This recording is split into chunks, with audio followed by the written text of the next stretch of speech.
contamos con la presencia de Ariel Penisi, licenciado en Comunicación Social, docente e investigador de la Universidad de José C. Paz, integrante del Instituto de Estudios y Formación de la CTA Autónoma y coordinador de la red editorial. Pablo Bonavena, sociólogo, docente de la Universidad de Buenos Aires y de la Universidad Nacional de La Plata, investigador del Instituto Gino Germani. Y Marina Cabat, doctora en Historia, investigadora del CONICET, docente de grado y posgrado de la Universidad de Buenos Aires y militante de Razón y Revolución y Vía Socialista. Bueno, damos entonces ahora lugar a los panelistas. Vamos a hacer una ronda de exposiciones, luego vamos a abrir a preguntas e intervenciones del público y luego dar lugar a respuestas de los panelistas, ¿sí?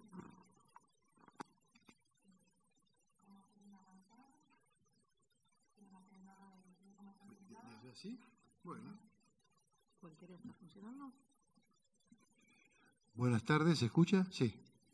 Bueno, le agradezco muchísimo la invitación y bueno, a todos los presentes también, un día tan desafiante para movilizarse. Bueno, voy a hacer unas consideraciones, por supuesto, de un tema que si no se coloca en el lugar de hablar de populismo y de liberalismo con profundidad, tenemos para rato, ¿no? Así que voy a hacer una breve consideración sobre eso, pero encuadrado en una sensación que la presento como inicial en mi exposición o mi conversación, que es que yo todavía no me repongo de lo que fue el debate entre Scioli, Massa y Macri por la presidencia de la Nación, cuando después gana Macri, ¿no? Le digo, yo no me repongo porque me quedé sumamente impactado frente a esa discusión o frente a esa actuación, no sé si discusión, porque me sentí profundamente interpelado y, por supuesto, lo que de allí para acá siguió no dejó de acrecentar mi sensación de angustia y tampoco favoreció que me reponga de aquel impacto, sobre todo viendo el actual gobierno de los Fernández.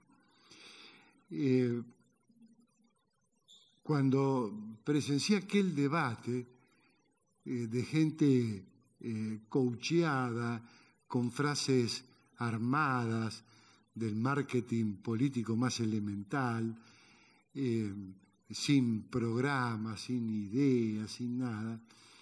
Bueno, eso me hizo preguntarme, ¿no?, ¿dónde quedaron los cuadros políticos de la burguesía, ¿no? ¿Dónde quedaron los partidos de la burguesía? Por supuesto que, bueno, uno no es que no sospechaba realmente una pérdida de calidad, en fin, de las organizaciones y de los cuadros, pero verlo allí, todo eso condensado, ya les digo, no dejó de impactarme fuertemente, ¿no? Y una pregunta que desde aquel entonces, bueno, como que cobró más identidad en mi cabeza, es aquella que dice, ¿no?, ¿qué hace factible que un personal político sin ideas, sin principios, sin programa, sin conducta, que cambia constantemente? Bueno, uno podría poner a la Pato Bullrich o a Massa como ejemplo de, fin, pero no se agota allí la cuestión, ¿no? Que saltan de un lado de la grieta y del otro, tipo Pichetto, en fin, sin ningún problema. Lo de la grieta entre comillas, después voy a decir alguna cosa, ¿no?, que hace factible, ¿no?, la presencia de ese personal político, ¿no?, que estaba dirimiendo quién iba a encabezar la dirección política del Estado, con tan bajo nivel de cualidades. Claro, después vino Alberto Fernández, ¿no? Y entonces ahí la pregunta tiene que ver con qué hace factible, ¿no? O qué situación crea las condiciones de posibilidad para sostener la explotación, con encima cuotas elevadísimas de pobreza o de indigencia, con un personal que oscila entre una pobreza intelectual enorme y, digamos, actitudes que uno podría decir así en una mesa de bar, de gente sumamente chanta, ¿no? Y inmediatamente la pregunta, ¿no?, es, además de las condiciones, en qué grado eso expresa esa degradación en el debate político, en sus cuadros, de la propia burguesía, en sus partidos, qué grado de correspondencia tiene esa degradación con la degradación de la burguesía o de la propia burguesía, ¿no? Y estas preguntas, encima para mí cobran un poco más de dramatismo con la siguiente observación, ¿no?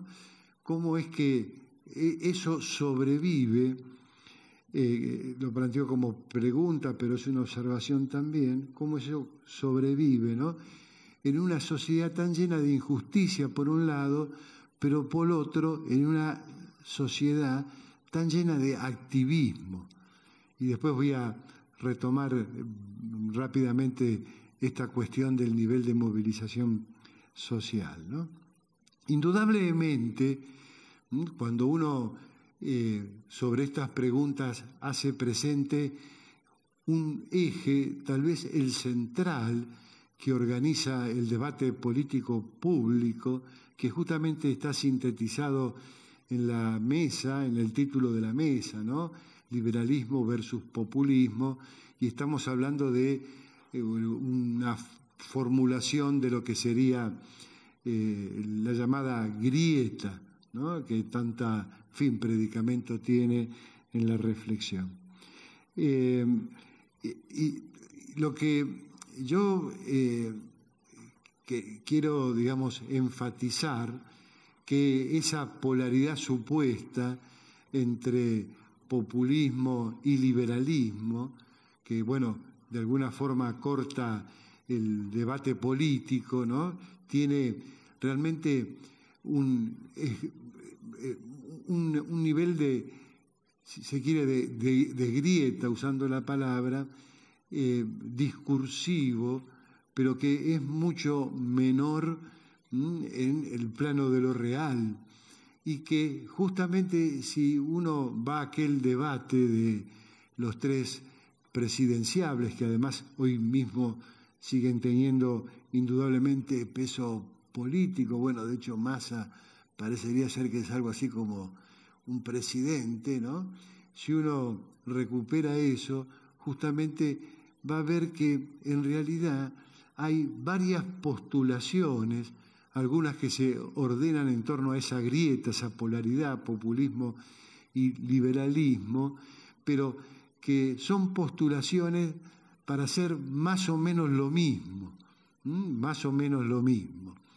Con lo cual estoy señalando que parte de esa degradación tiene que ver con que nadie tiene la capacidad, incluso por ahí hasta la intención, de presentar algún tipo de programa, de plan estratégico, ¿no?, sino que en realidad eso siempre aparece en formulaciones sumamente vagas y de alguna forma, cuando uno habla de esta contraposición entre el liberalismo y populismo, se encuentra justamente frente a gente que dirime en el marco de cierta orientación difusa, de tendencia más bien decadente, ¿no?, que dirime su lugar en esa orientación sin demasiadas precisiones.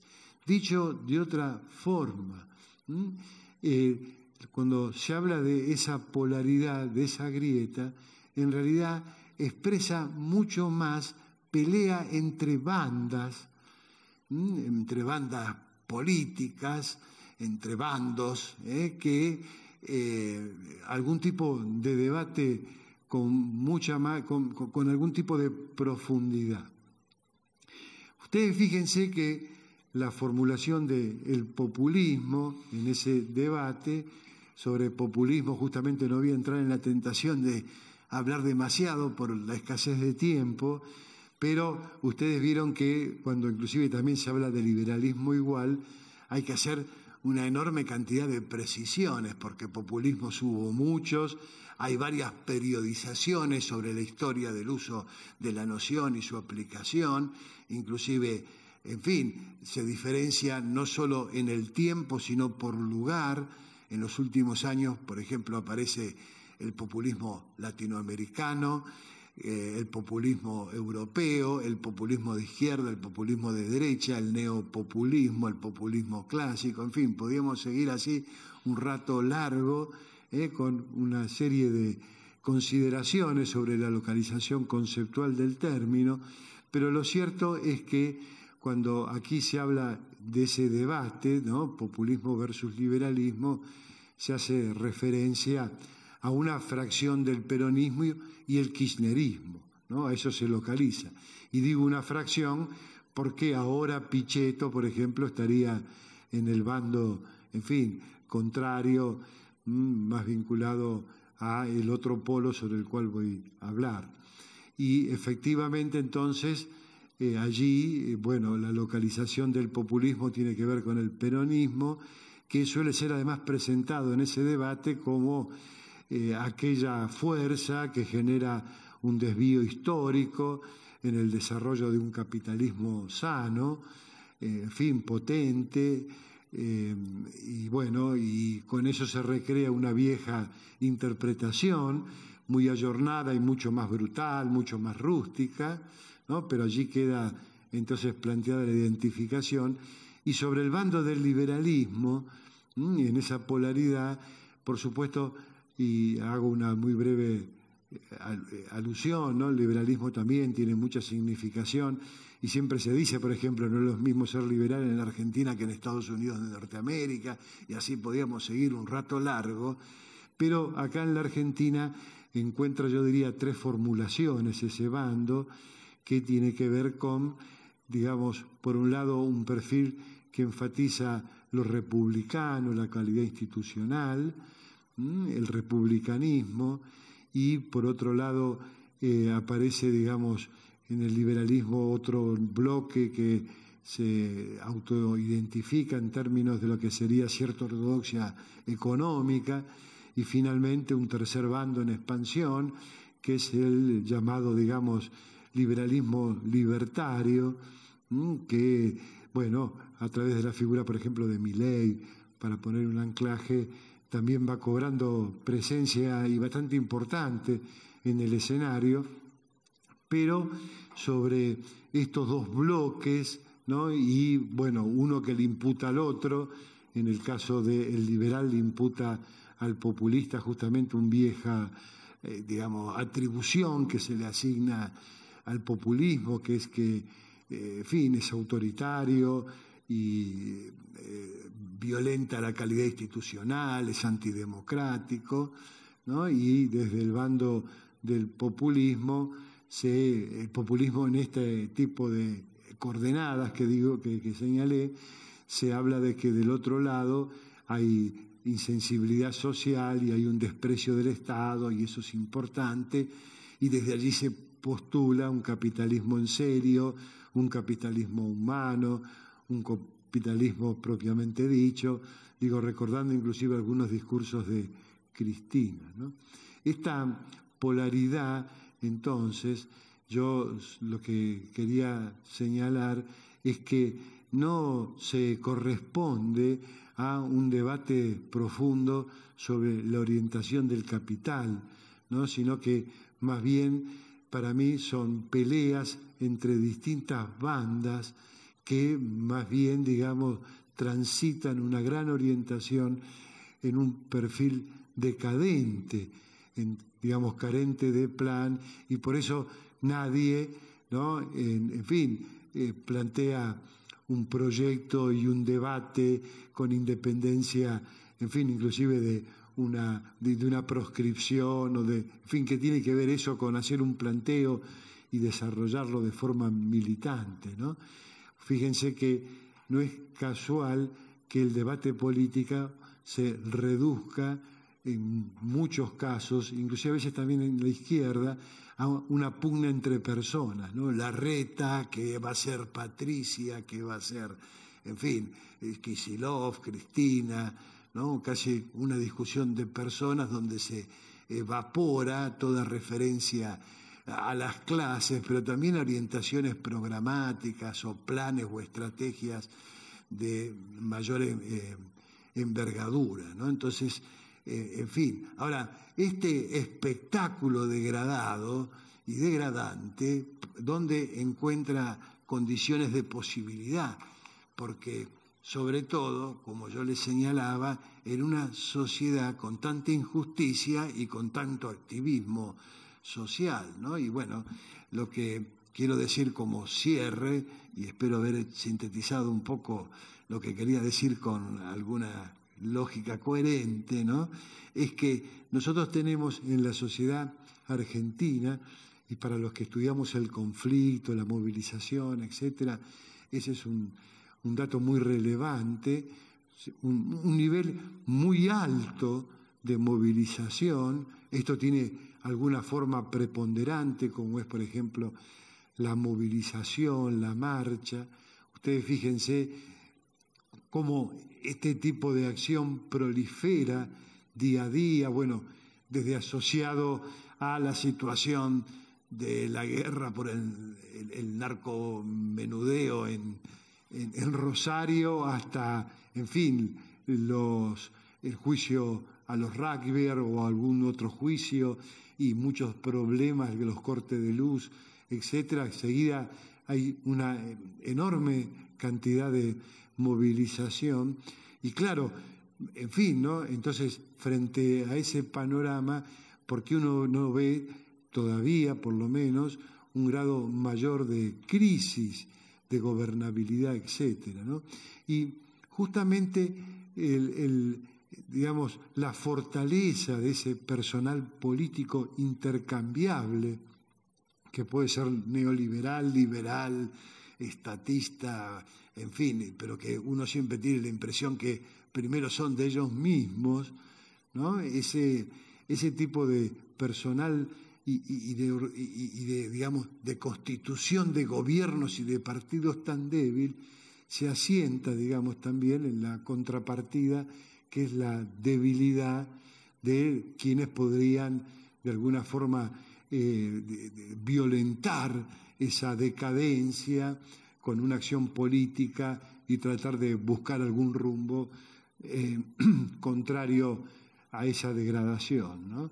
Y justamente el rasgo peculiar es que el régimen de dominación transcurre en la Argentina, ¿no?, en esta situación, ¿no? Un altísimo nivel de movilización social, de protesta, de acción colectiva, en fin, como quieran decirlo, pero que no se organiza en ejes de imputación estructural al sistema y, por ende, tienden a reforzar inclusive mucho de ese personal político en el ejercicio del gobierno, por supuesto, a través de mecanismos como son desde la represión también a enormes, digamos, iniciativas políticas de cooptación.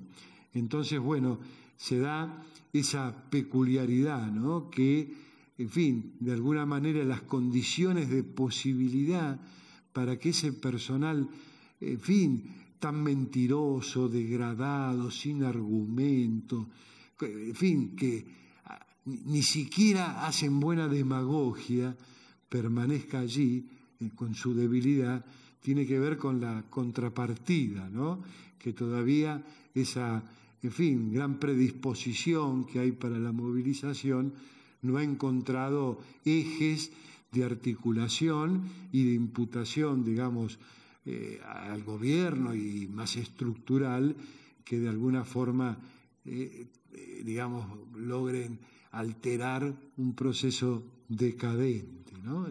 O sea, en realidad no hay una grieta hay una especie de decadencia en una misma orientación, ¿no? Con enorme debilidad y imposibilidad de revertir esa decadencia, pero que justamente enfrente hay una enorme capacidad de movilización y de activismo, pero que no logra aún mellar o, en fin, imputar al sistema de dominación de modo tal de abrir alguna brecha para instalar otro tipo de debate estratégico. Bueno, no sé si...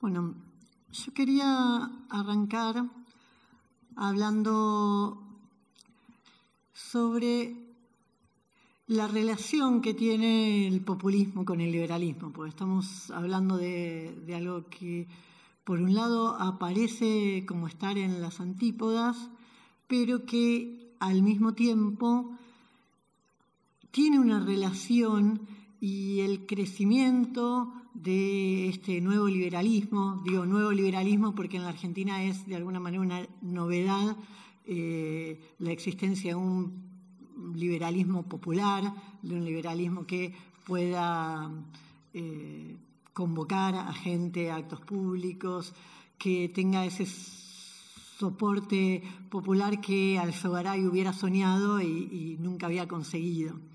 Entonces, creo que es necesario pensar esta relación de los nuevos populismos con los nuevos liberalismos.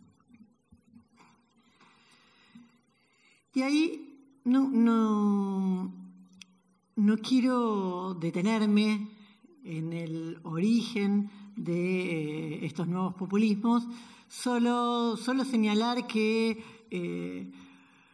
Brasil, Venezuela, Argentina, en otros países de Latinoamérica, la emergencia de los nuevos populismos estuvo asociada a una oleada de movilización popular, una movilización popular independiente, en muchos de los casos, como en Argentina en el 2001, con procesos de tipo insurreccionales por las características de la movilización, pero que esos procesos de movilización la clase obrera no planteó una salida independiente. Era el que se vayan todos, pero una propuesta por la negativa, no había una propuesta clara por la positiva. Y en este punto a veces algunos llamados genéricos a la Asamblea Constituyente no implican una salida concreta, un programa de gobierno, un programa de ordenamiento social propio en función de los intereses de la clase obrera.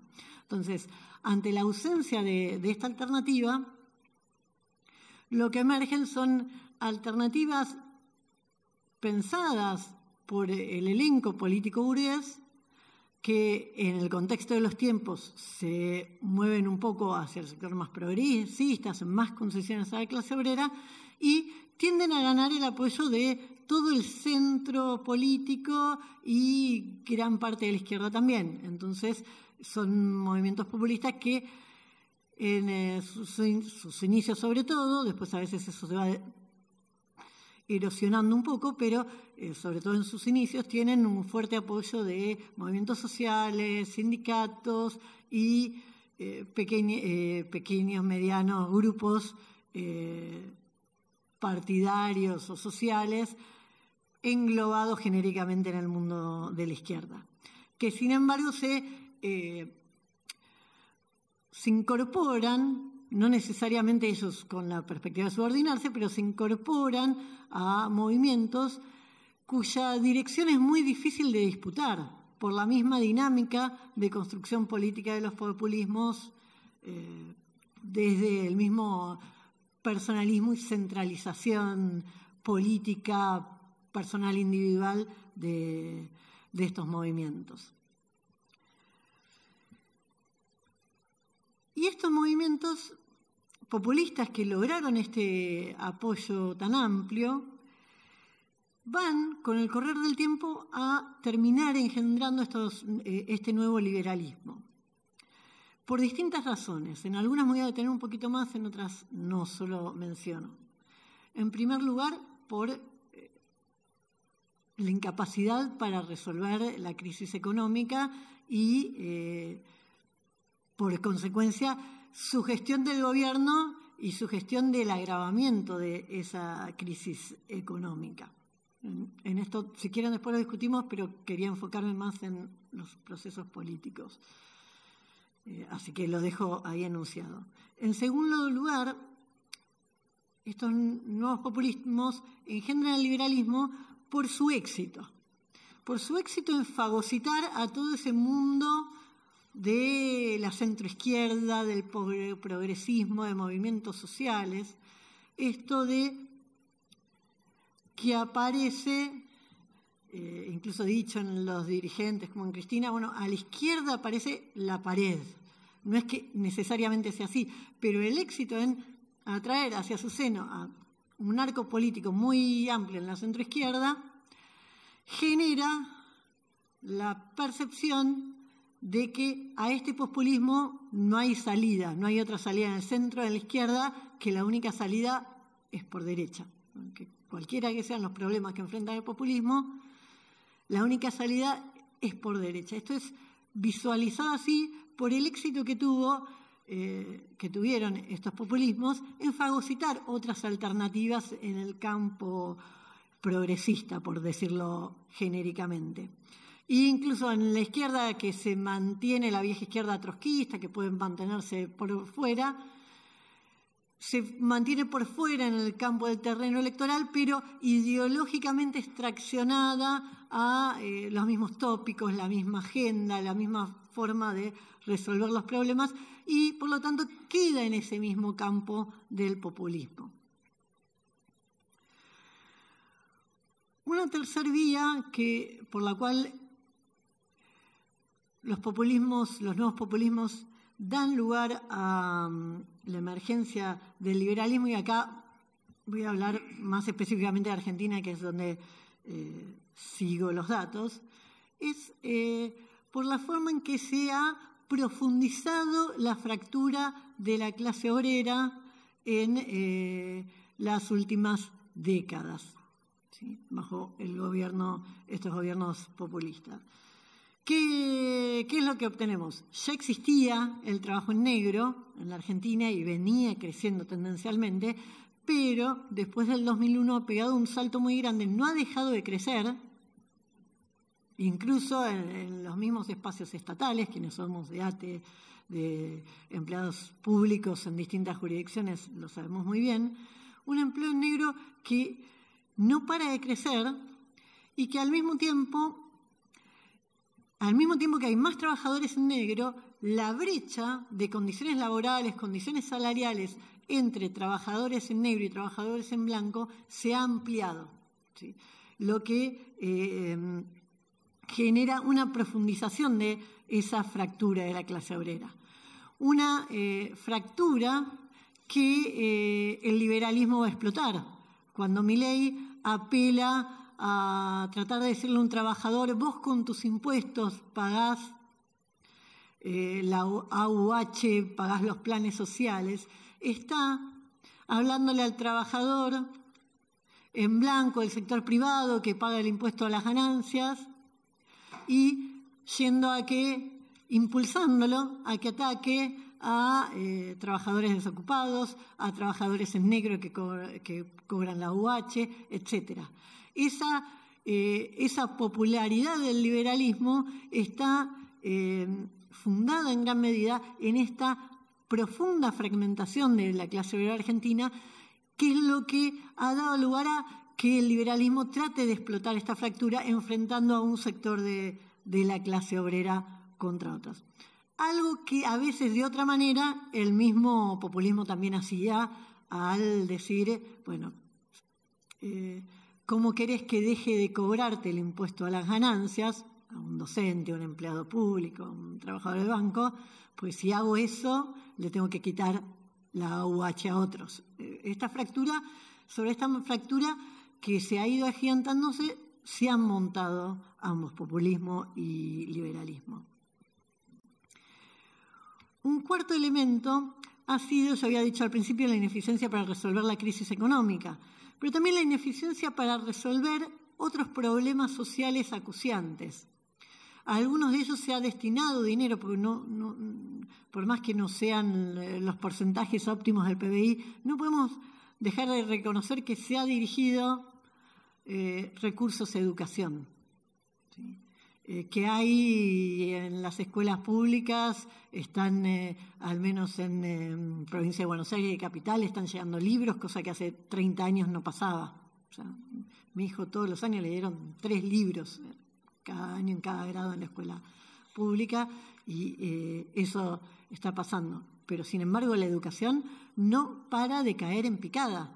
Y este es un problema muy serio, al igual que la violencia, al igual que el crecimiento del narcotráfico, que son problemas que el populismo no pudo resolver y que agravó, ¿sí?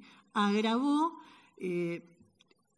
poniendo parche sobre parche, esto se discute en otras mesas de estas jornadas, con la política de que los alumnos, estudiantes, pasen de año sin haber adquirido los contenidos, con todas estas situaciones que uno puede ejemplificar con cosas muy básicas. Los chicos terminan la primaria sin saber leer y sin saber multiplicar. Mi hijo terminó 7º grado y yo fui a la reunión de padres donde me entregaron el boletín de 7º grado, y ahí en el aula había muy grande una tabla pitagórica, que es donde es 1 por 1, 1, 2 por 2, 4.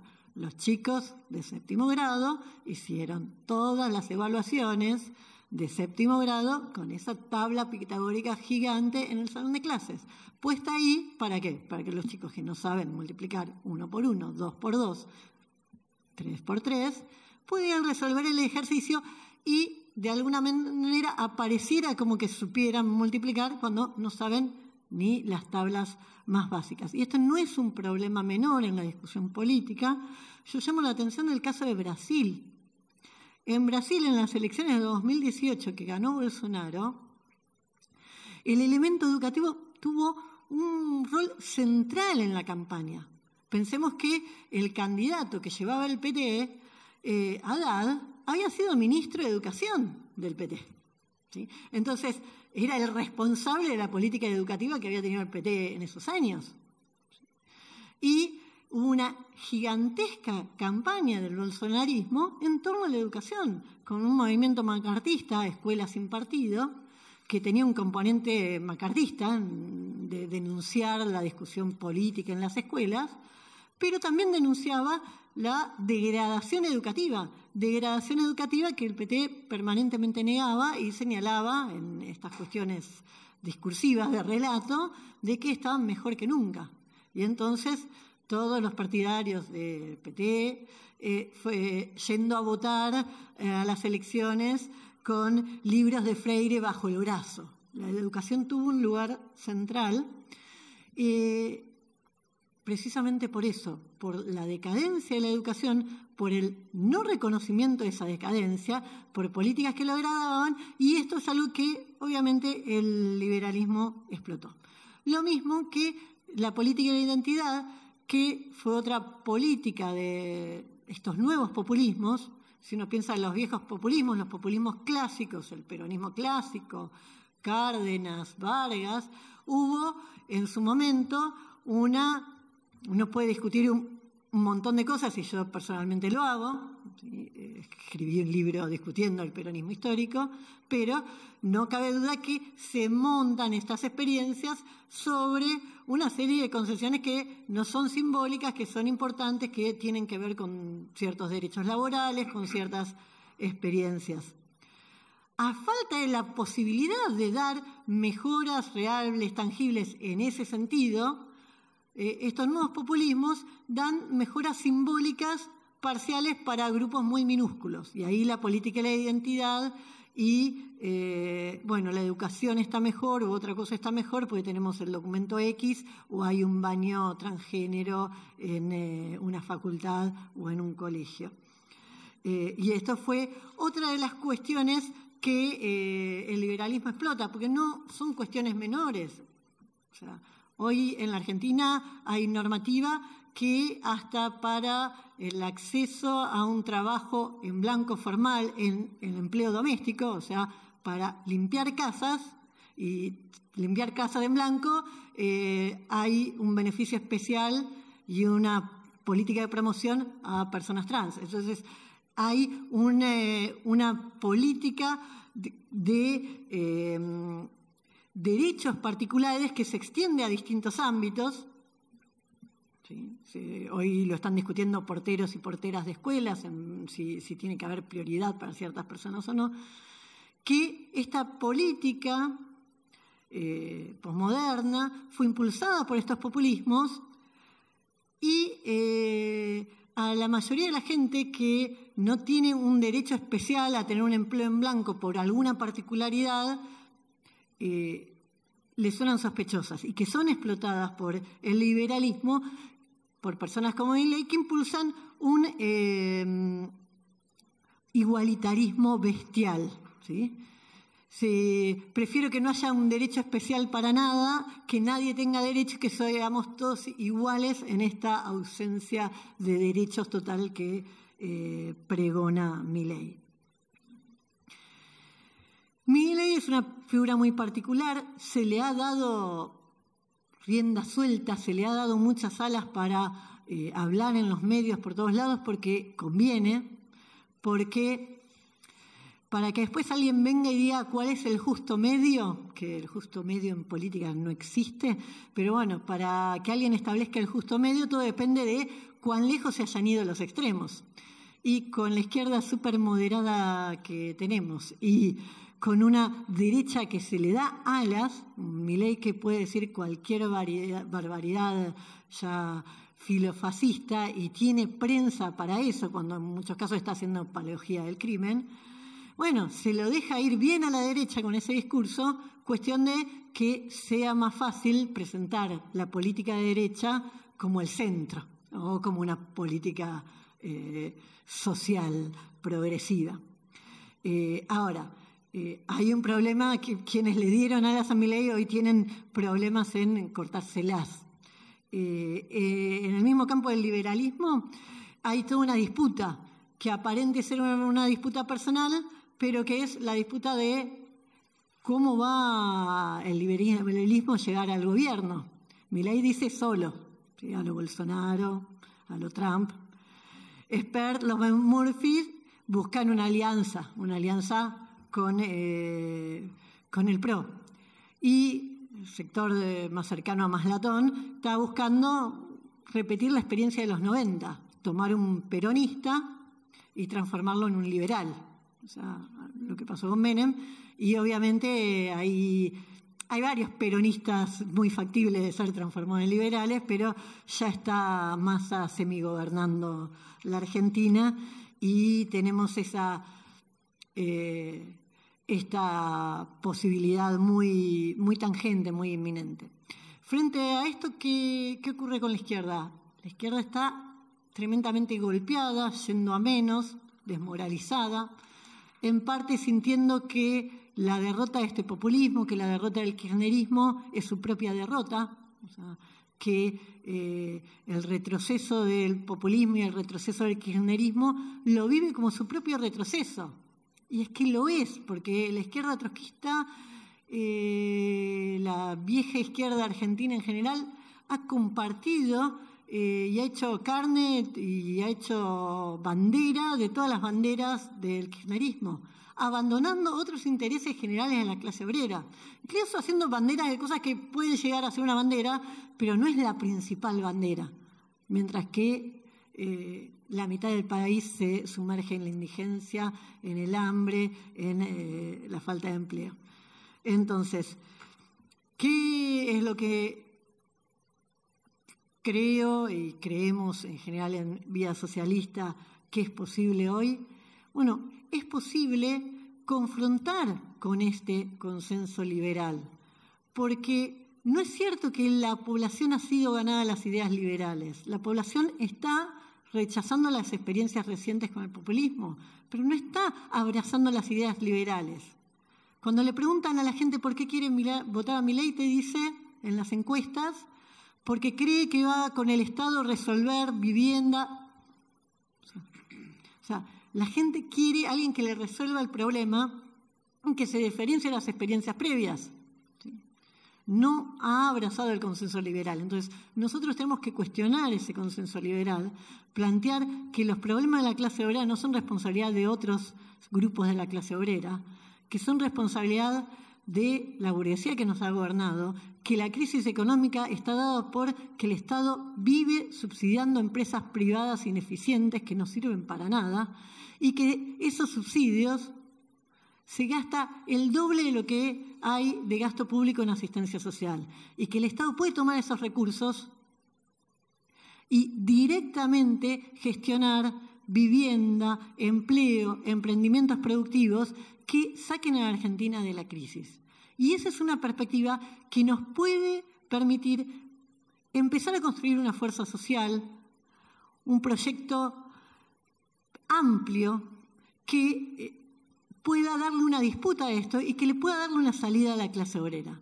Este proyecto es básicamente el que en las distintas mesas mis compañeros de Vía Socialista están presentando.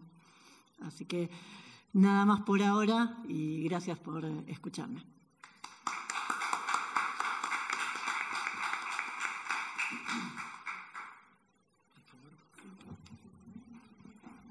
O si no,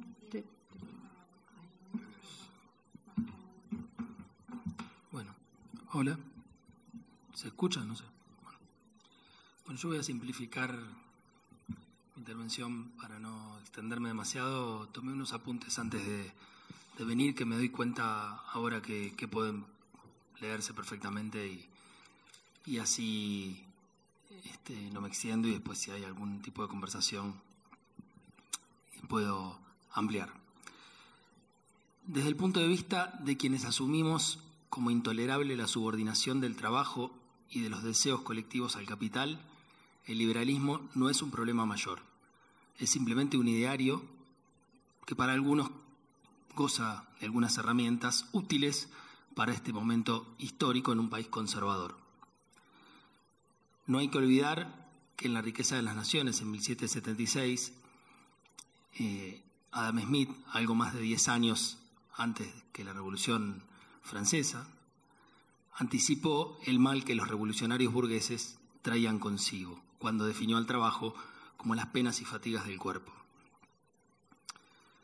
Pero hay en la tradición liberal contrapesos económicos y políticos que hoy suenan a izquierda en los oídos de quienes se pretenden liberales, pero tienen 4 patas, hocico y mueven la cola como neoliberales.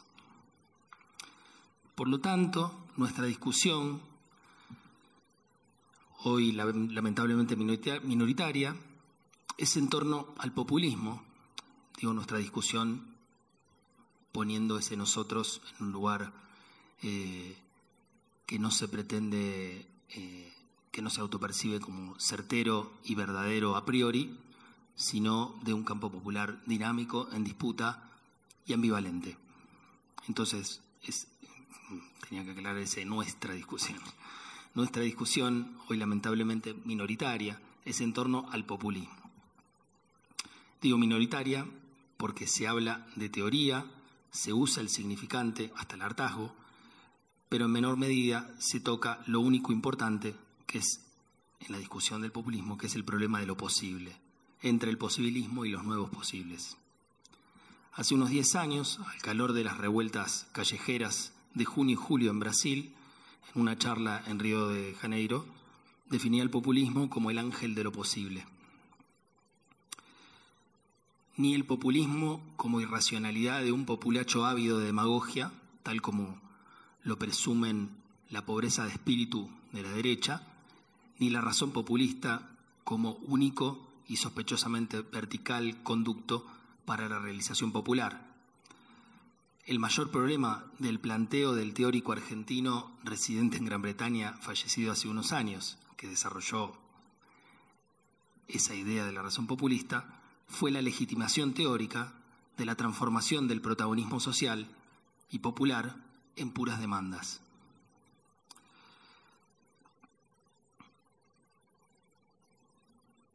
El proceso latinoamericano de gobiernos populares ubicó al populismo al costado izquierdo de la discusión hegemónica y el costado hegemónico de la discusión de las izquierdas, arrogándose así un lugar de enunciación capaz de decidir sobre lo posible, o bien el dominio del realismo político o el lugar que ocupan los pueblos intolerantes a la subordinación en el estado actual de las relaciones de fuerza.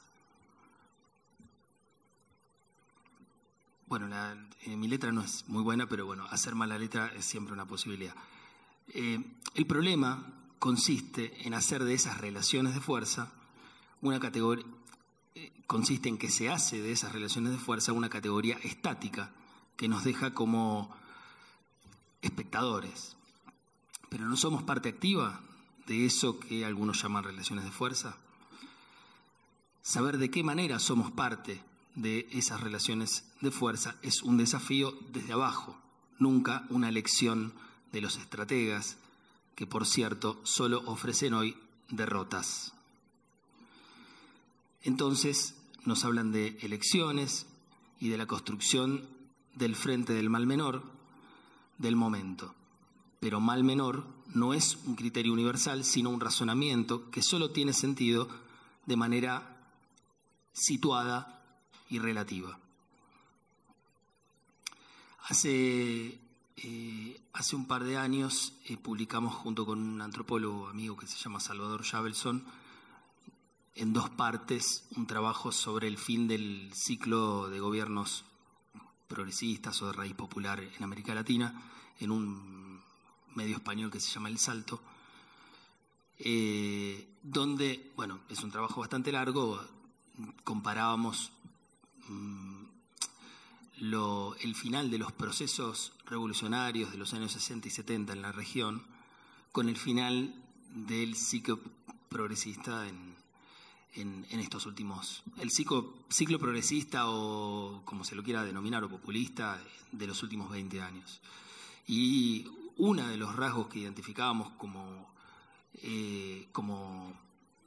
elemento de discontinuidad entre un proceso y el otro era justamente que el final del ciclo revolucionario de los 70, no en todos los países de manera homogénea, pero sí como una constante, se dio cuando estos procesos se encontraban en su momento más dinámico, en su momento más potente, en su momento o bien porque la organización de base impedía que cualquier burocracia señalara con el dedo el camino, o bien porque las agendas se volvieron temerarias para las élites, o bueno, porque ya se había avanzado, por ejemplo, en procesos como la reforma agraria, etcétera, ¿no? Es decir, en su momento más dinámico, mediante las dictaduras y mediante otros procesos generalmente violentos, se interrumpe ese proceso.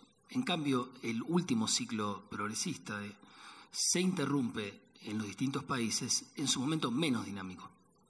Es decir, se interrumpe o bien cuando se está claudicando, o bien cuando se pone un candidato que se supone que traiciona, digamos, como es el caso de Ecuador, o bien cuando se escoge un candidato que se parece mucho a los rivales, como el que el compañero marcaba, como el momento del 2015, donde la tríada, digamos, electoral, bueno, no presentaba mayores diferencias.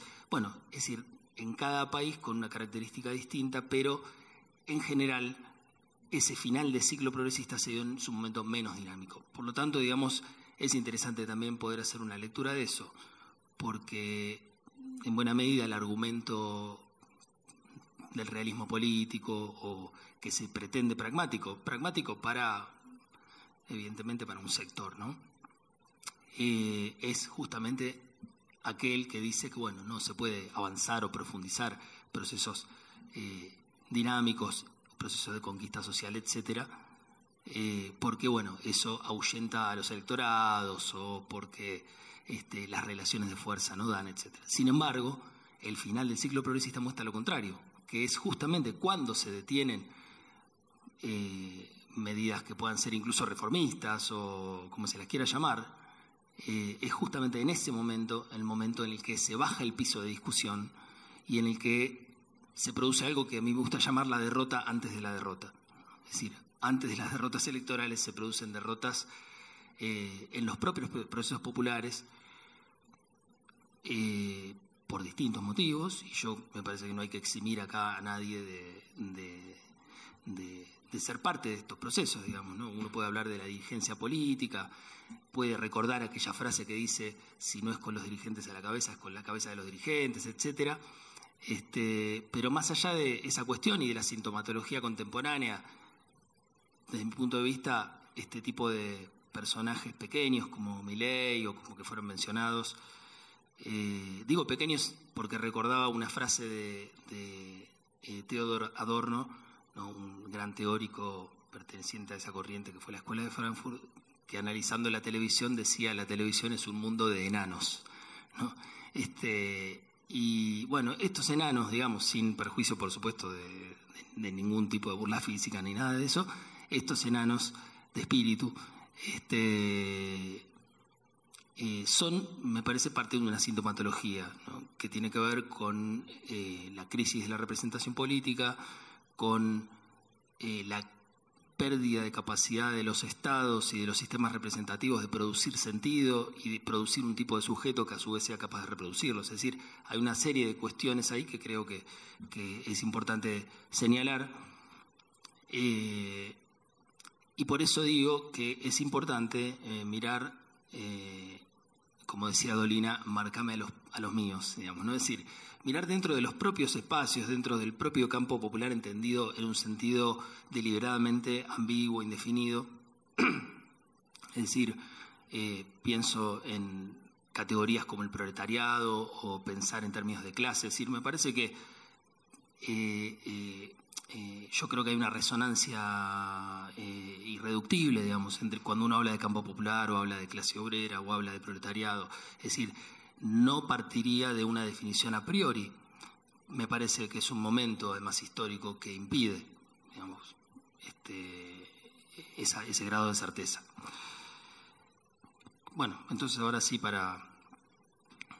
¿Viste por qué era mejor leer, no? Perfecto, es un montón. Bueno, lo posible, entonces retomo el argumento, lo posible es equivalente al realismo político cuando, calcado de lo dado, se propone la administración menos dañosa, es decir, la gestión. En América Latina, bueno, hubo un salto reparador cuyo techo fue su propia matriz neodesarrollista. Pero hoy nos encontramos con nuestro propio, y lo voy a decir en mi muy mal inglés, there's no alternative. Nuestro propio there's no alternative es lo que yo llamaría el no hay alternativa progresista, digamos, ¿no? Que de alguna manera resucita aquella vieja frase de Margaret Thatcher en los albores del consenso de Washington y el neoliberalismo. Entonces, frente a este no hay alternativa progresista, me encontré con un texto de Rosa Luxemburgo, cuya publicación en español es reciente, es decir, que no estaba traducido al español, que escribe desde Varsovia en 1906, o se publica en 1906, ella va en el 1905 en esa primera ondanada revolucionaria rusa, ¿no? o contra el zarismo,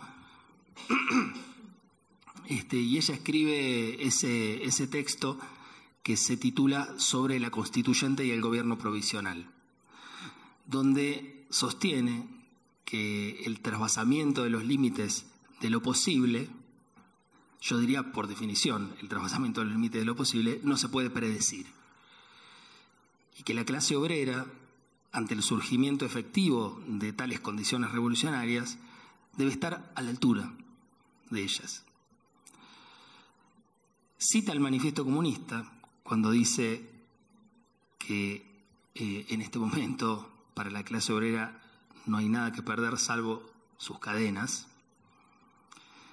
Y yo me pregunto si hoy podemos pensar en una especie de traspolación un poco apresurada y seguramente algo impertinente, que es si esas cadenas son lo posible, con toda su ambigüedad, digamos, ¿no? Una ambigua cadena, digo. Rosa Luxemburgo llamaba a una conciencia sobre los deseos de la clase obrera y a una cautela también, ya que los intentos revolucionarios anteriores habían terminado en traición por parte de la burguesía o en el retorno prematuro por parte de los vencidos, de los derrotados por esas revoluciones.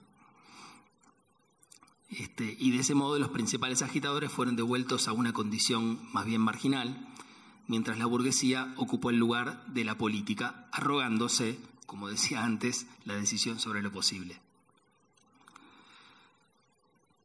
Propone imaginar un momento, hace un ejercicio de la imaginación, momento inmediatamente posrevolucionario. Si la revolución no se había producido todavía, ella hace un ejercicio de imaginación preguntándose qué sucedería en ese momento una vez que la revolución tiene lugar. Y piensa en la figura de un gobierno provisional que asegurase el no retorno de los vencidos y que yo pienso que básicamente sería una forma de ganar tiempo, digamos, ¿no? Pensando un poco en el razonamiento que viene haciendo. Y luego avanza sobre la idea de una constituyente o asamblea constitucional. Es una figura esta de la constituyente que resuena tanto con la historia de la CTA, digo, por el lugar en el que nos encontramos, como con el reciente proceso chileno, digamos, ¿no?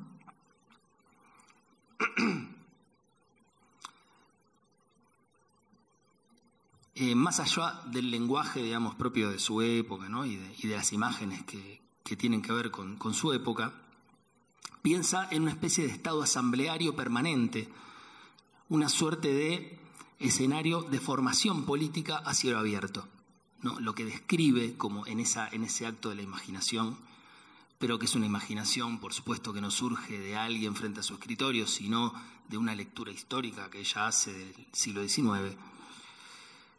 Bueno, en ese ejercicio, digamos, piensa en una especie de estado asambleario como germen de esa constituyente. Yo diría que la gran diferencia de este momento histórico con los planteos, con las condiciones de posibilidad bajo las cuales Rosa Luxemburgo pudo pensar y pudo imaginar, es que nosotros no podemos aspirar ni a una conciencia clara, ni a un programa único, y que el Estado no puede lo que pudo en aquel momento, lo que pudo el Estado moderno, incluso digo lo que pudo en un sentido terrible también. Debemos asumir la fragilidad de nuestra condición política y reinventarnos un nuevo protagonismo social para el cual lo común no está concentrado en ninguna parte, sino en una multiplicidad de prácticas. Es decir, lo que nos pone en común hoy son nuestras prácticas y no certezas previas o programas previos, más allá de que, por supuesto, que los programas y que la información que tenemos por la historia y que, es decir, que no es el día de la marmota, no partimos de la nada, ni hay ningún proceso sui generis ni espontaneísmo. Sí, sí diría, como dice un amigo, una ética del acto. Es decir, nuestras prácticas son las que nos pueden poner en común. Lo demás corre el riesgo de desvanecerse en sobresimbolizaciones de lo real o, bueno, en lo que otro amigo, de una manera un poco más vulgar, llama una paja imaginaria.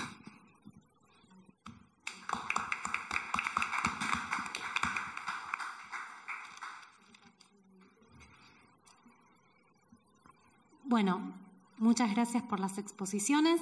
Pasamos ahora a preguntas e intervenciones del público. Quien quiera tomar la palabra, le pasamos el micrófono.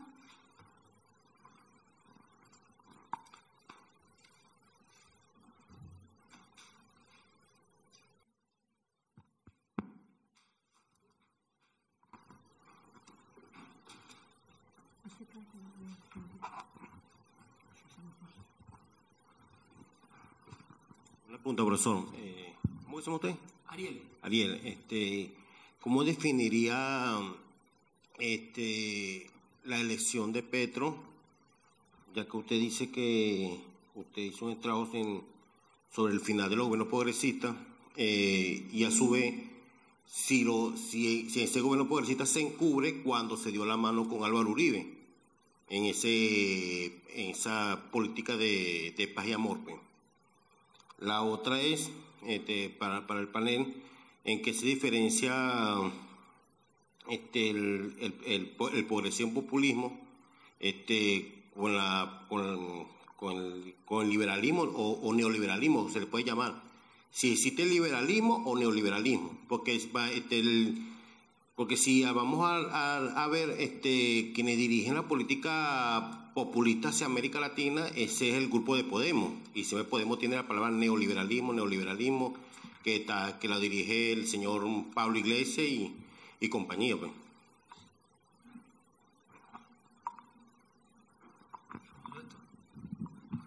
Bueno. ¿Alguien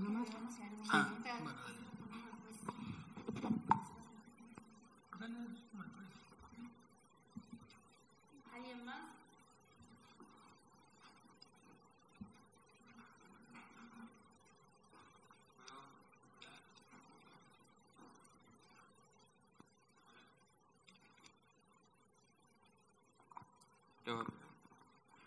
Hola. Bueno, sí, también una pregunta a Ariel, ¿cierto? No, respecto al planteo de que lo que nos unifica es la acción, asumamos que te referís a la acción política de movilización y de lucha de clases, un poco definir ahí el concepto de acción al que te referís, y por otro lado, al rol del programa, porque la acción empírica puede llevarnos a confluir circunstancialmente en determinados escenarios a distintas fracciones de la clase obrera, con fracciones de la pequeña burguesía, incluso en demandas democráticas más generales con fracciones de profesionales o más amplios, digamos, que podríamos incluir incluso en la burguesía, en función de demandas cívicas, de seguridad, etcétera. Pero la confluencia empírica, carente de un programa político, una orientación estructural, nos puede llegar a, digamos, hay ejemplos históricos de sobra, en casos donde la clase obrera, yendo atrás de una orientación política aparentemente sin programa, termina yendo atrás de hecho de un programa burgués. Entonces yo noto, si vale la expresión, una cierta ambigüedad terminológica que no permite, en la forma en la que expresaste lo que dijiste, discernir actores, orientaciones claras que hagan que el debate avance en un sentido de delimitación de posicionamientos claros y de puntos de encuentro claros a la hora de esa acción política. ¿Qué sujeto, hacia dónde, contra qué programas preconcebidos renegamos, contra qué programas preconcebidos nos batimos y cuáles estamos dispuestos a asumir? En todo caso, programas preconcebidos que tienen fundamentos, digamos, de trabajo empírico, de estudio, de una realidad social y de una perspectiva que están dispuestos o no a ser modificados. Digo, el planteo de Argentina 2050, si tiene sus lineamientos y no exige el encuadramiento de todos aquellos con los cuales se lleva adelante una discusión, sí creo que requieren el mismo concepto de una Argentina a 30 años, requiere claridad de cuáles son los puntos de acuerdo y desacuerdo, qué sujeto, hacia dónde y qué valor tendría oportunamente o no, digo, el contenido que se está desenvolviendo en este programa. No sé si es clara mi expresión, digamos, por ahí darle un poco más de concretitud a qué nos referimos que en esa unión concreta en la acción, porque confluencia de todas las clases sociales hay en miles de situaciones. Ahora el tema es si eso nos da una orientación, y si esa orientación está orientada o no por un programa. Milei tiene su programa, Cambiemos lo tiene, el liberalismo lo tiene, el peronismo lo tiene, a pesar de que nos lleva constantemente a esa contradicción de que está ya la Matrix. Bueno, ¿qué lugar ocupa un nuevo programa distinto que pueda ser adicionable, multiplicable, modificable o modulable por la discusión y el debate? ¿Existe eso? ¿Cabe esa posibilidad? ¿Se aloja acá? A mí me gustaría escuchar un poco más, no sé si un posicionamiento, pero una reflexión al respecto. Creo que podría, para mí al menos, esclarecer ciertas ambivalencias que encontré en la argumentación. Bueno, eso.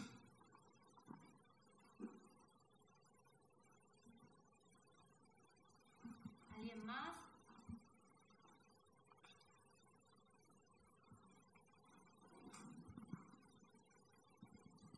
querés podemos ir contestando. El compañero primero que habló, ¿cómo es el nombre? Darío. Lo de Petro, bueno, la verdad que yo seguí muy de cerca todo el proceso de las revueltas, con mucha interacción con compañeras y con compañeros que estuvieron en las primeras líneas y en el frente, digamos, de las revueltas que hicieron posible la llegada de Petro.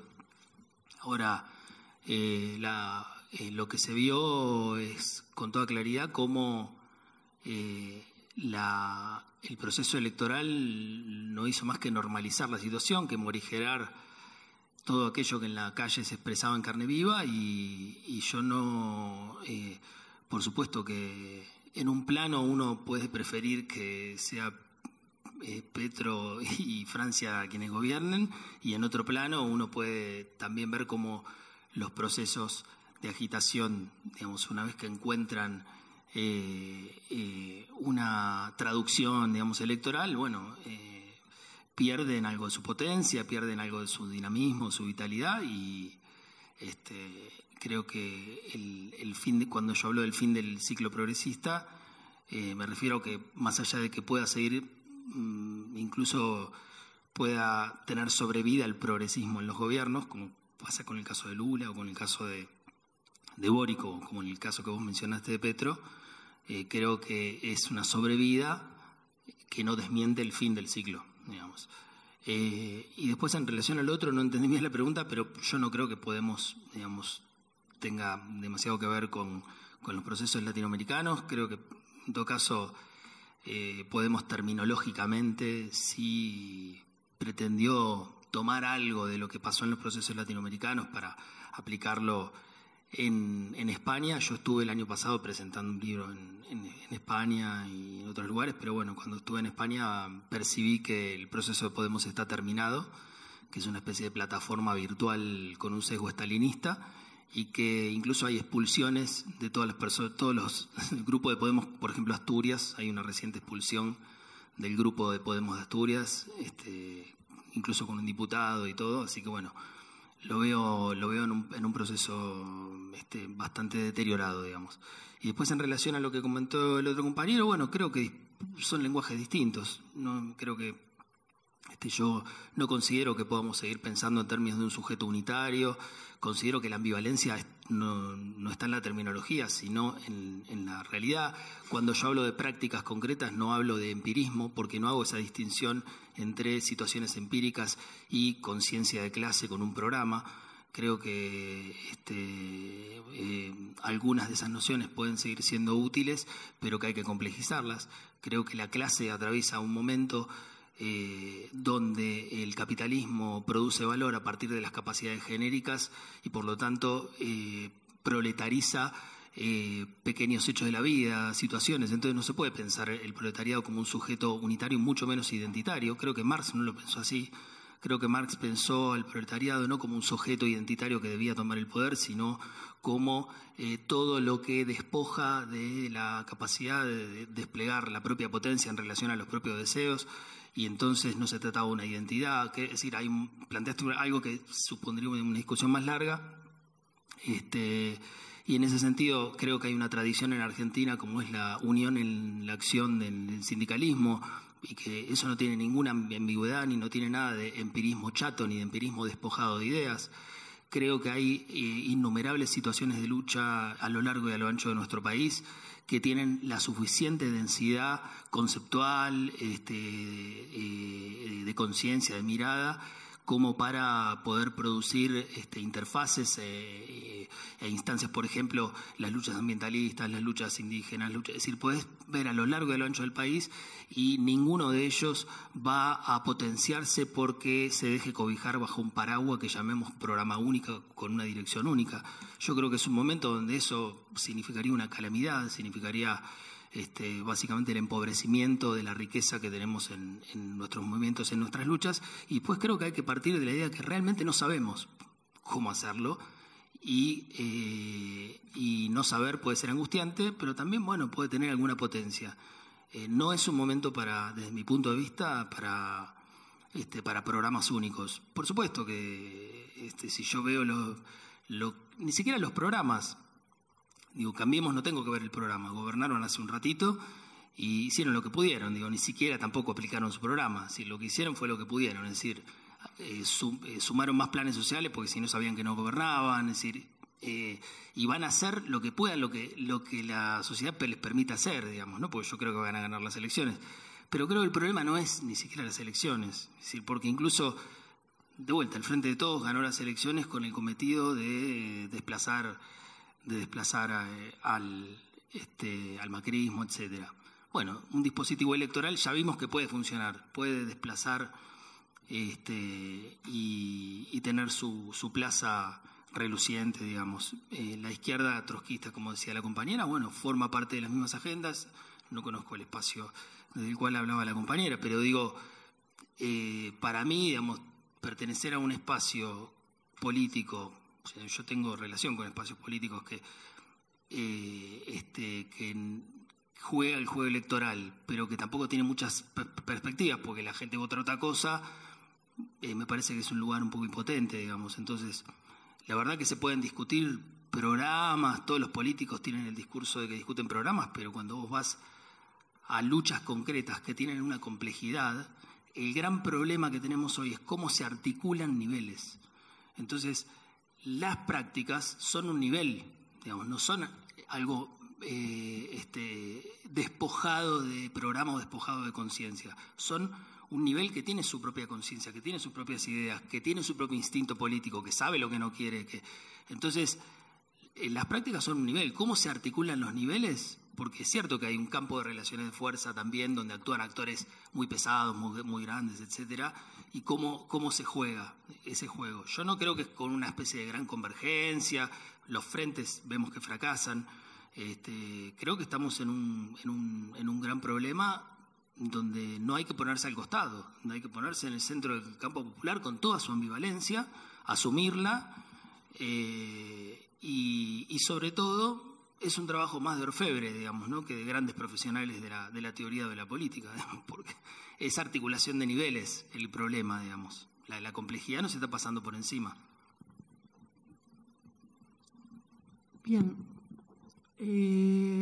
Partiendo muy breve por lo que preguntaba Darío sobre diferencia de liberalismo y populismo, hoy diría que no hay una diferencia, porque el elenco dirigente ha sido ganado al consenso liberal.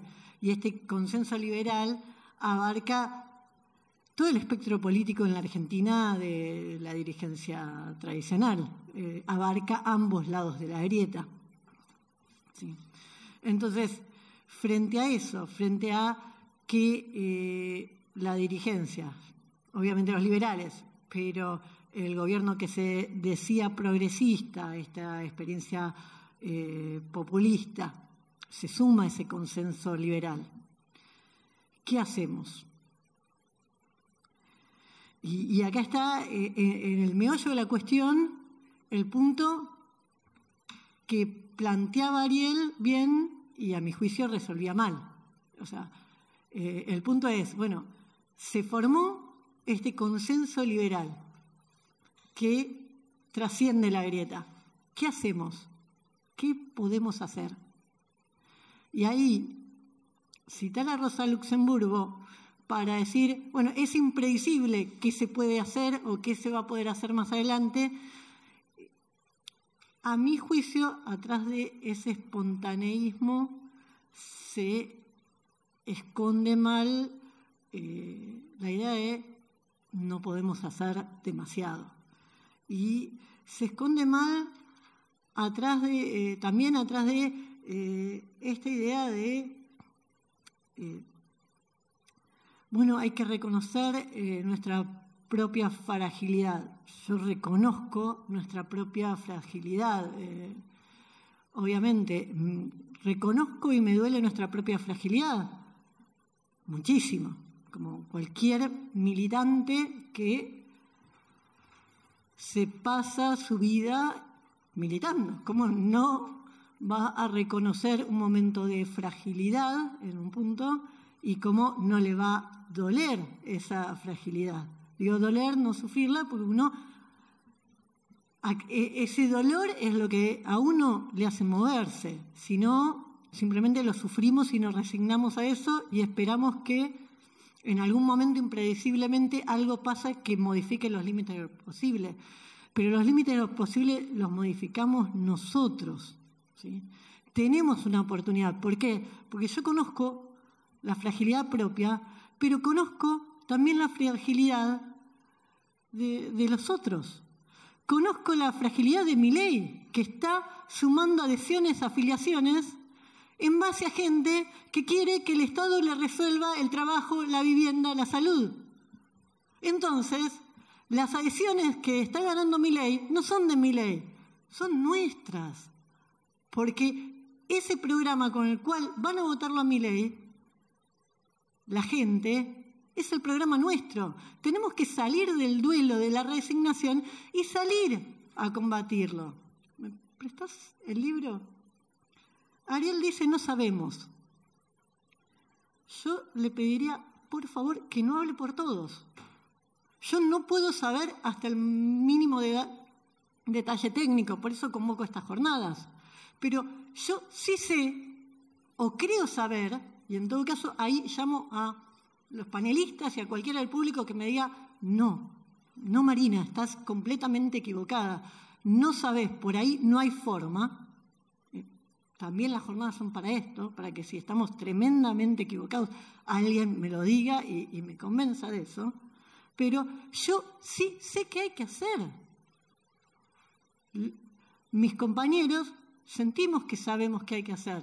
Obviamente no queremos tener la verdad revelada y por eso convocamos a gente que sabemos de antemano, que no piensa como nosotros para discutirlo. Pero, ¿qué sabemos que hay que hacer? Dejar de regalarle plata a las empresas privadas, dejar de endeudar el Estado en base a subsidiar a empresas privadas, usar esos recursos para solucionar y hacer las cosas que la gente le está pidiendo a Milei porque no vea a quién más pedírsela. Entonces, si tenemos los datos de cuánta plata pierde el Estado en esos subsidios a empresas privadas, ¿por qué no se puede construir una gran empresa estatal que produzca alimentos a mayor escala, más competitivos, más baratos y frenar la inflación? ¿Por qué no podemos tomar las empresas estatales que son superavitarias, que de ellas ningún liberal habla, como Nucleótica Argentina, que da ganancias, que provee energía al país, aunque muchísimo menos de lo que podría, porque Francia tiene el 70% de su consumo energético en base a energía nuclear y nosotros solo el 5%, pese a que tenemos el know-how, los científicos que desde la década del 50 tenemos una capacidad en energía nuclear, en ingenieros nucleares, en físicos nucleares. ¿Por qué no ampliamos esas empresas superavitarias y el Estado pasa a ser un Estado fuerte, productivo, que resuelva los problemas como la crisis energética que tenemos y así con los distintos problemas? Yo sé y no sé, ¿qué quiero decir? Yo sé que por ahí va la cosa. Esa es la gran línea de intervención. Sé que con eso puedo convocar a un montón de gente y crear un frente que sea más amplio que el frente que convocó hoy estas jornadas. Pero creo que un frente de estas características, con un ideario, si se quiere, entre laborista y socialista, que tiene planteado claramente que no puede darle un peso más a la burguesía y que eso se puede hacer porque no está en las leyes que yo tenga que subsidiar a la burguesía y regalarle plata todos los días. Bueno, que esos son los subsidios que se van a cortar y no los de la asistencia social, y que con eso un Estado productivo puede darle empleo a la gente. Y tenemos las cuentas de dónde sale la plata y qué representa el PBI. Después, obviamente, tenemos muchas cosas. Yo dije, yo sé y no sé. Yo sé que por ahí va la cosa. No sé hasta el detalle técnico y por eso tenemos una mesa para discutir con especialistas cómo hacemos para dejar de exportar litio y empezar a producir baterías. Y así tenemos 40 mesas y quisiéramos tener muchas más. ¿Por qué? Porque yo sé o creo saber que por ahí va la cosa, y si no me gustaría que alguien me discutiera otra cosa posible hoy, Y lo que no sé quiero saberlo, y entonces convoco a los especialistas para que me expliquen cómo hago para tener más energía, cómo hago para que no solo Chile viva del cobre, para que nosotros también podamos vivir del cobre si compartimos la misma cordillera. Entonces, esa es la perspectiva con la que nosotros estamos pensando. Y creemos que, obvio, no hay una verdad revelada, no hay un grupo y una fuerza política, ni un núcleo tan importante numéricamente, capaz de condensar y ya agrupar como un polo sobre esto, pero está recorriendo la sociedad estas inquietudes, a donde nosotros vamos, estas preguntas y estos puntos están planteados. Y hay mucha gente con capacidad y que no tiene un continente social, un continente político, un montón de técnicos especialistas que están pensando estos problemas y estas soluciones y no tiene un espacio político que los lleve adelante. Y bueno, construyamos ese espacio político. Ese es básicamente el corazón de la propuesta, es el corazón de este libro Argentina 2050 que escribió Eduardo, pero que resume un trabajo colectivo de décadas de nosotros como investigadores, y que desde la primera página decimos esto es un boceto de un programa, porque esto tiene que ramificarse, tiene que desarrollarse, tiene que sumarse muchos problemas más, y en todo ese detalle hay muchas discusiones que tenemos que dar, y obviamente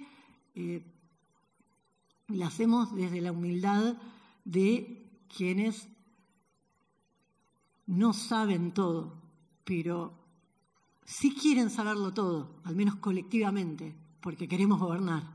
Y me quiero hacer fuerte en la fortaleza, la capacidad que tenemos todos y que estamos demostrando todos los presentes de debatir estos problemas y de buscar una construcción política a partir de los debates, que podrá ser conjunta, podrá ser separada, pero lo que yo creo es que hay que salir del no se puede, ¿sí? Y no solo citando Rosa Luxemburgo para algún momento que vendrá. Hay que hacer nosotros que se pueda. Eso. Bueno, hago un breve comentario. Como hay tantas cosas acá dando vuelta, agarro alguna cosita simplemente. Siempre hay un esfuerzo necesario, esto digo es una cosa de viejo, no tiene, que es tratar de captar la sintonía, ¿no? Para entender qué trata de decirnos el otro, lo cual no es fácil, no es fácil, porque eso es lo que favorece la posibilidad de una discusión, un diálogo, ¿no? Uno siempre tiene que ir haciendo el esfuerzo de ver qué dice el uno y el otro y tratar de ver si estamos hablando de lo mismo, dicho rápidamente. Y bueno, eso cuesta y nunca es un punto de partida, siempre es un punto de llegada de profundizar las discusiones. Bueno, en tal sentido, por ejemplo, sería, y acá tiro algo así, me gustaría ver si todos coincidimos en que progresismo, gobiernos progresistas y populistas son lo mismo, y cuál sería el listado. Porque tranquilamente alguien podía incluir entre el populismo latinoamericano reciente, tal vez Chávez, Correa, Evo Morales, pero no a Lula y a los Kirchner, por ejemplo. Digo, y ahí hasta ya se me ocurre autores, libros y revistas, lo googlean y van a ver que, ¿se entiende? No necesariamente gobierno progresista sería asimilable a populista, etcétera. Digo, no quiero decir quién tiene razón en esa discusión, pero digo que hay que afinar eso para ver si estamos todos hablando de lo mismo. No sé si se entiende, ¿no? Siempre eso es muy importante. Bueno, lo que quiero decir es lo siguiente, ¿no? Populismo y liberal y republicanismo, esa versión del liberalismo, ¿no? Que tiene tanta presencia. Yo decía que esta supuesta grieta se asienta, por ejemplo, en ese eje, ¿no? Y esto lo vemos con los juicios un sector que no quiere una justicia independiente, sino una justicia favorable, que sería el kirchnerismo, y el otro sector que está por la división de poderes, la justicia independiente, etcétera. Digamos, ahí tenemos, por ejemplo, una cuestión. Lo que el republicanismo y el populismo, digamos, sin entrar en precisiones que serían necesarias para ver si hablamos de lo mismo, tienen una plataforma común que es central siempre colocarla al inicio. Inclusive diría que esto cubre todas las versiones. Casi en esto no podría haber confusión. En las históricas, en las espaciales, en las tradiciones políticas y teóricas, que es que ambos desempoderan. O sea, esa es su misión, ¿no? El republicanismo con la idea de la representación y el populismo con el deja que yo lo hago, en fin, del líder o de, en fin, esa cosa más mística que pueda tener, siempre tienen como base común que son para desempoderar a lo que sería un movimiento de base, de otro carácter, etc. Y ahí aparece justamente un tema que de alguna forma dio vuelta, pero que a mí me gustaría tener, no va a ser hoy seguramente, pero bueno, uno lee, en fin, precisar justamente esa idea, ¿no?, de que, bueno, ¿cuándo termina un ciclo, etcétera? Entonces yo tiro una hipótesis, ¿no? Cuando avanzan en ese proceso de desempoderamiento, pierden sentido. El populismo y el republicanismo, desde las propias fracciones que lo pueden alentar, en fin, y auspiciar, etcétera, empiezan cuando logran ese objetivo, y algo tiró ella en el sentido de, bueno, el éxito justamente puede ser lo que termina siendo su condena en eso como proyección, ¿no? De alguna forma, una vez que desarma algo, y bueno, ¿para qué seguiría teniendo que estar?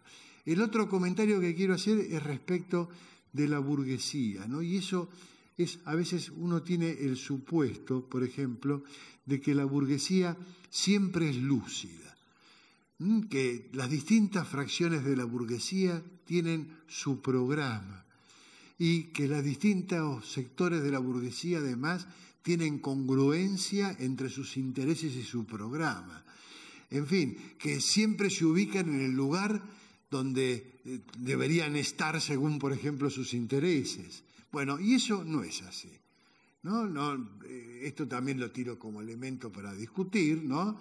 No siempre se ubican en el lugar que están, que es el que deberían estar. O sea, cuando aparece, por ejemplo, Maslatón o ese tipo de fuerza que dice, paren un poco, vamos a reacomodar los personajes, porque este tendría que estar en este lugar, este en este, y uno a veces le da esa sensación, ¿no? Bueno, ni hablar si hablamos de las fracciones burguesas que están por detrás, si ustedes quieren, de estas fuerzas, etcétera. No es verdad que tengan esa lucidez. Es decir, que hay una contrapartida, ¿no? O sea, lo que le pasa, uno diría, a los sectores populares, como se dijo acá, al pueblo, al campo del pueblo, la clase obrera, etcétera. Bueno, también les pasa a los de enfrente. No hay perfecta y estricta lucidez en saber qué es lo que se debe hacer y hacia dónde. Y ahí aparece la cuestión también, y como último elemento de mi intervención ahora, tiene que ver con esto de la articulación, etcétera. No es cierto que la capacidad de componer, articular, esté en la burguesía y del otro lado no esté. O sea, en realidad todos tienen ese tipo de problema, con lo cual, digamos, siempre hay que ver el proceso dinámico, la lógica de la lucha política, y que tiene un nivel de desorden en un campo como en el otro, ¿no? Y que justamente yo, por ejemplo, ya yendo a algo que dije al principio, bueno, yo no veo, por ejemplo, que Milei tenga su programa, el otro tenga su programa. En todo caso, tienen algunos lineamientos, pero, en fin, eso no está con claridad expuesto, porque creo que no existe. no es un problema comunicacional, ¿no? Y por eso digo, por supuesto, ¿cómo sobrevive eso con la situación que hay del otro lado, que tiene el mismo, en fin, no digo estrictamente igual, pero una situación relativamente parecida, ¿no? Desarticulación, falta de,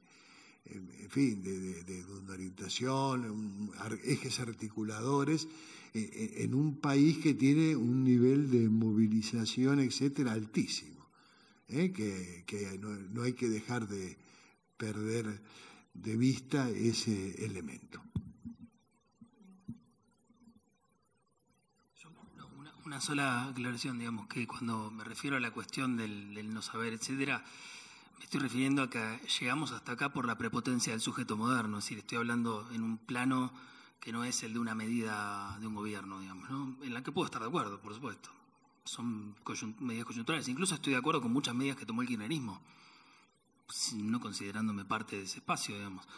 Y estoy de acuerdo con cosas que tiene el programa político del FIT, etcétera, pero me estoy refiriendo a otro plano, que es más epocal, digamos, y que creo que es la prepotencia del sujeto moderno, el deseo de saberlo todo, la idea de que eso es posible, el que nos llevó, digamos, a un mundo que está en un franco proceso de autodestrucción, más allá de que se puede coincidir con Milei o no, del cambio climático es una especie de mentira, o no sé qué es lo que dijo respecto del tema del cambio climático, pero digo, lo que se hace con los recursos naturales, lo que se hace con los territorios, no va a depender de lo que una pequeña fuerza política pueda sostener en una contienda electoral, y es en ese sentido, digo, que por eso decía que la articulación de niveles que son muy distintos entre sí.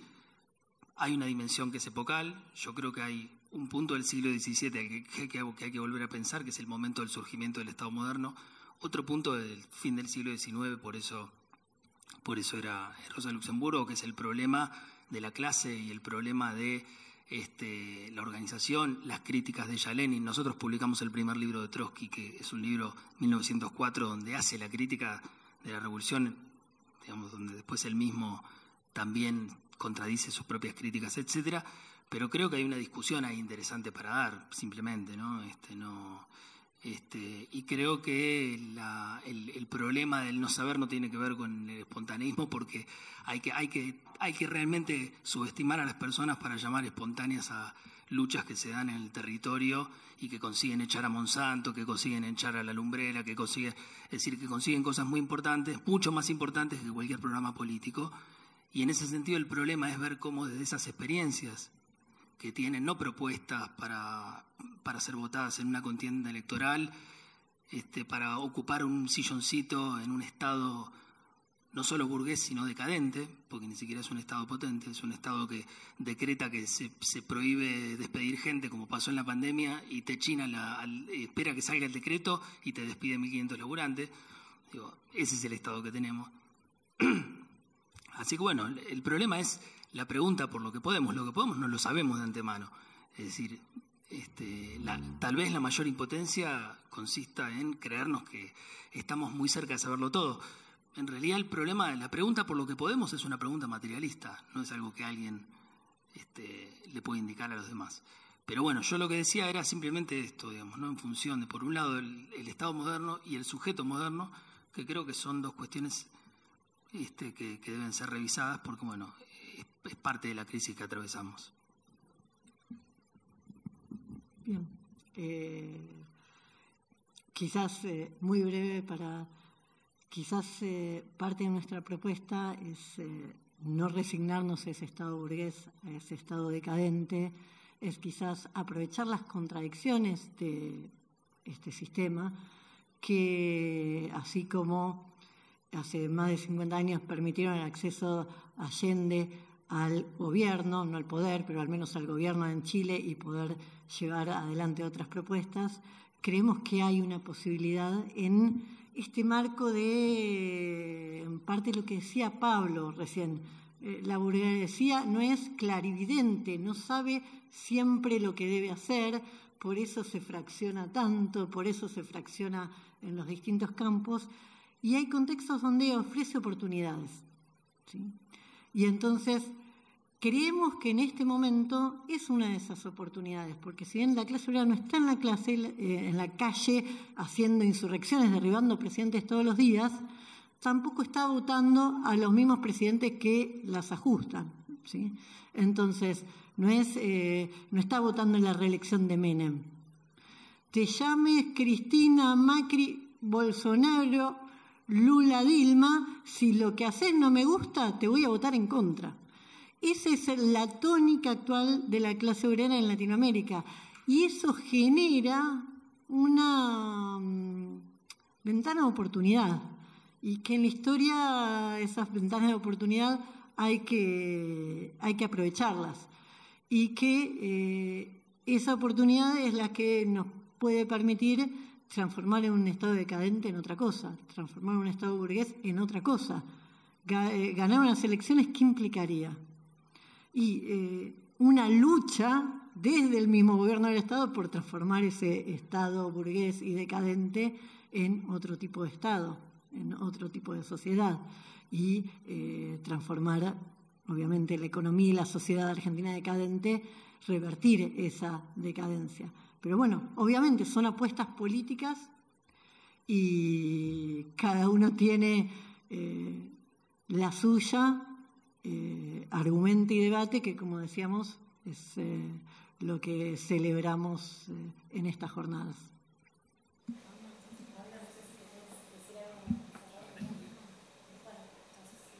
No, agradecer la invitación y bueno, la tan interesante conversación.